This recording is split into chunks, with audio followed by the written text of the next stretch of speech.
It's been a while since I've uploaded a video, but what I wanted to do is start to upload a little bit more regularly and start responding to some videos. Now, I've been a non-believer, that is, I don't believe that a God exists, since I was a teenager.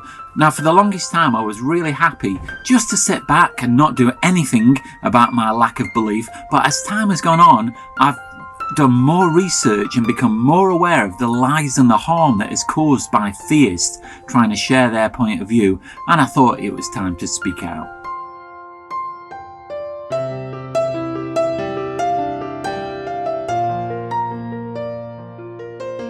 Now, I'm responding to a video by Greg Koukl of Stand to Reason. Now, this video is chocked full of falsehoods and wild assertions that really raised a level of frustration in me.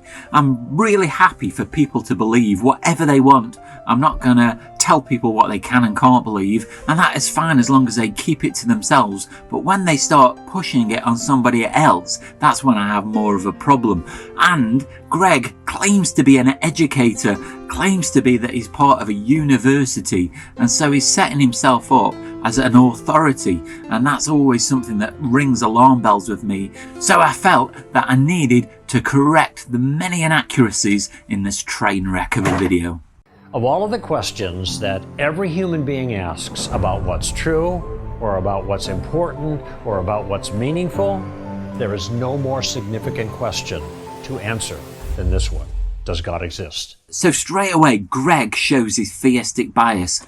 The question is only important to a believer. To a non-believer, it's no more important than the question of do fairies exist. A true skeptic will say that we can't completely rule out the possibility of a God existing, but until the time that there is at least some convincing evidence, worrying about all the things that are possible would just be a fruitless waste of time. Now, in this course, you will learn that we don't have to guess when it comes to answering the question about God's existence. Oh, but Greg, we do have to guess. The God that Greg is describing is invisible and has no interaction with anybody in any demonstrable way.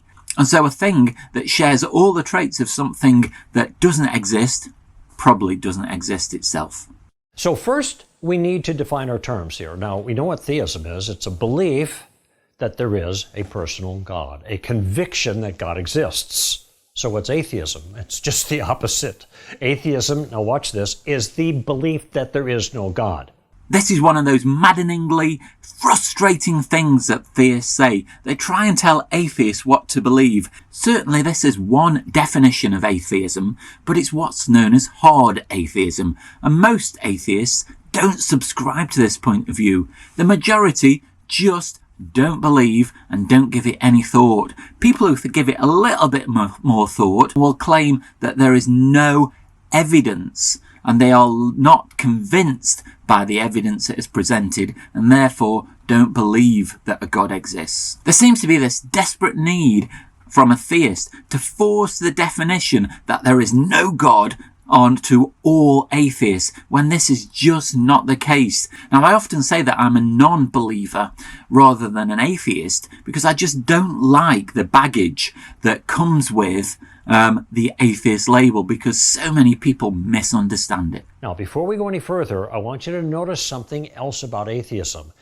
It is a standard move by atheists nowadays to simply say they are not asserting that God doesn't exist, but they simply have no belief in God. And since they lack a belief, they don't need to defend their lack of belief. Oh, this sounds almost like an accusation that atheists are trying to be slippery to avoid the burden of proof, when this is just not the case.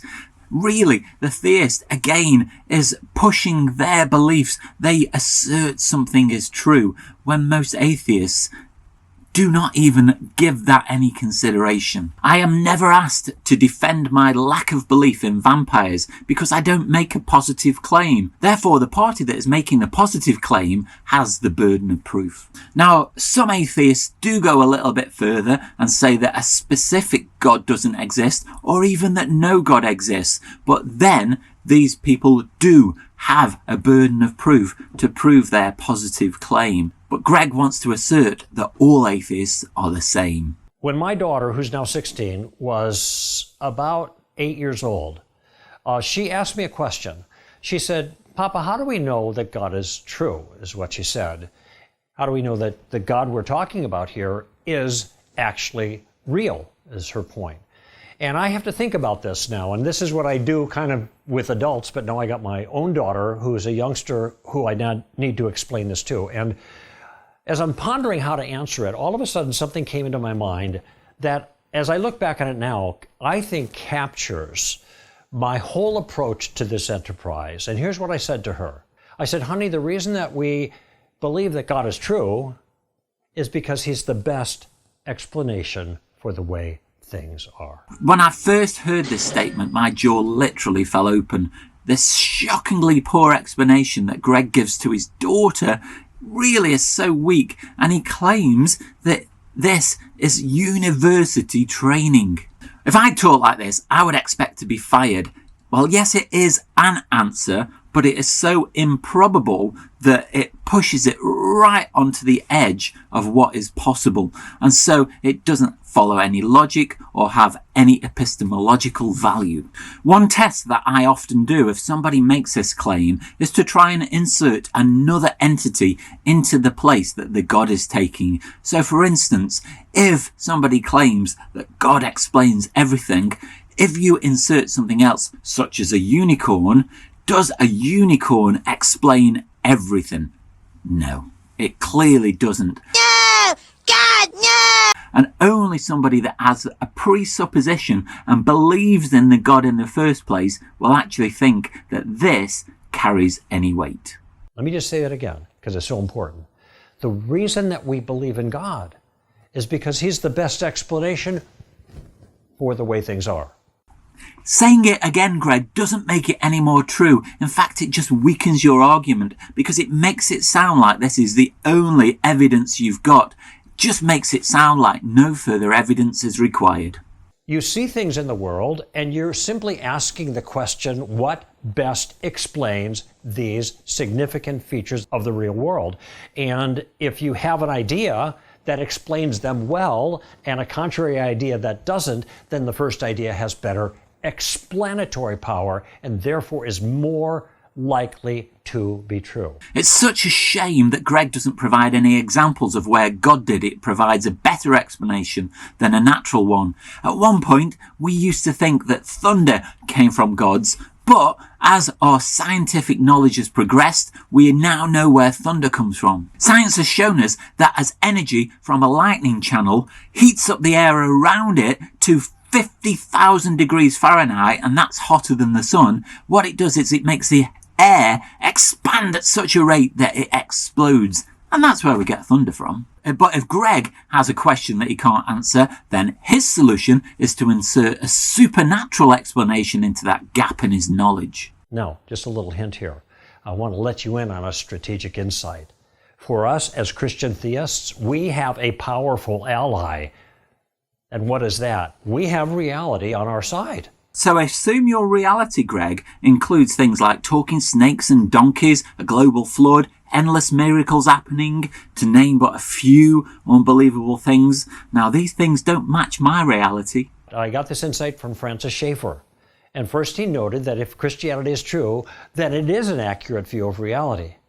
And that would mean that all human beings are really made in the image of God, and all human beings must live in the world that God made, even if they don't believe it. You'll notice that he premises this statement with a very big if, and that if is doing an awful lot of heavy lifting. We could again insert the unicorn in place of God, and it would do exactly the same job. I find it really amusing that God is a bipedal ape with bad knees and a bald head.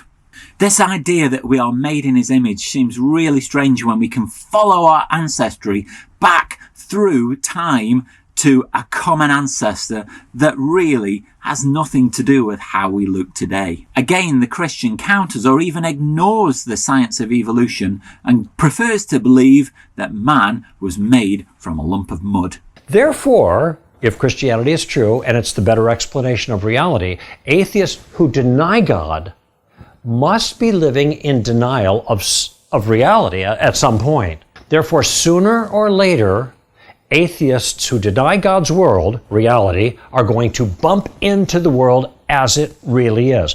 And what I mean here is they're going to affirm some feature of reality, sometimes without even realizing it, that makes no sense given their worldview, but makes perfect sense given our worldview. Again, I'd really love for Greg to give an example of where God did it provides better explanatory power than science can offer. All our advancements that we've made have come through investigation, science, and experts in their field. Religion cannot say the same. Science changes as new research is undertaken. You only have to look at the recent developments that have been made in vaccines to show how rapidly science can make a big difference. But religion is stuck in its ways and often has to stick with very outdated views and really takes a long time to get up to date with modern thinking. Take Richard Dawkins, for example. He's probably the world's most famous atheist right now. Dawkins says that, on the one hand, if you look at nature, according to him, there is no design, and no purpose, and no evil, and no good. Nothing, he says, but blind, pitiless indifference. Dawkins still seems to be held up by a lot of theists as a figurehead for the atheist movement, when in recent times really he's fallen out of favour a little bit for his controversial comments. But all he is trying to say here is that there is no evidence of an almighty with an all-encompassing purpose for his favourite creatures. A non-believer just accepts that that's the way things are and the universe is completely impartial to what we feel. But this is a polar opposite point of view to what a theist believes. In his book, The God Delusion, he attacks the God of the Bible. And here's what he says. He says, the God of the Old Testament is a vindictive, bloodthirsty, homophobic, racist, genocidal, sadomasochistic, malevolent bully. Now, Greg has missed off a few things from Dawkins' list. Also on the list is jealous, petty, unjust, unforgiving control freak, and ethnic cleanser. Now, you only have to pick up the Bible to find evidence of all of these characteristics. It's not made up. They are there in black and white. And Dan Barker has written a book called God, the Most Unpleasant Character in All Fiction. And what he does in this book is he goes through the Bible and finds references to all of those attributes and links them in this book. And you can see that it's pretty thick and there's lots of them.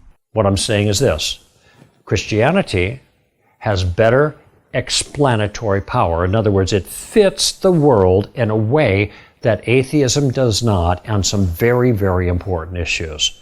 And these are issues that resonate with our deepest intuitions about reality, our deepest understandings about the way the world actually is. Now, I did notice that Greg offers no examples for what he's trying to assert. And at this stage, quite frankly, I'm not expecting him to. But I did notice that he tried to sneak in the word intuition.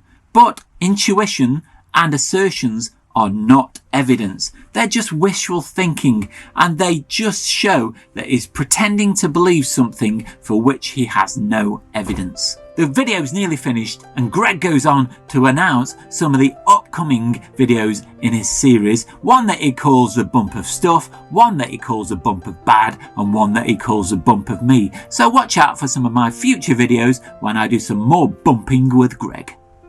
If you've enjoyed this video, do let me know down below in the comments because I'd love to hear your feedback. And don't forget to click subscribe.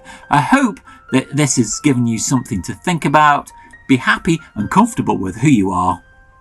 Bye for now.